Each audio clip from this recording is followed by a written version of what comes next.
You know what? I would also refuse to be a ball boy for the likes of Mdusha Balala.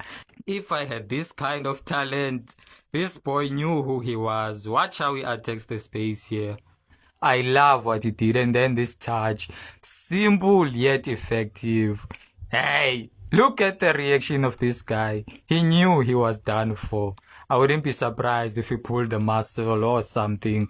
And then the composure to chip the goalkeeper. How many times do you see this in South African football? This boy is something special, man. Look at this sequence with the ball going out wide. There's a guy running near post and far post, and he has the presence of mind to say, let me just drop back, wait for that cutback. Unfortunately, he shoots straight at the goalkeeper. He is also quite creative. Look at this pass, beautiful pass he dished out here. He gives me comfort in the sense that even if we can sell the big name players like Mofokeng, we still have superstars coming through the ranks. Look at this goal he created.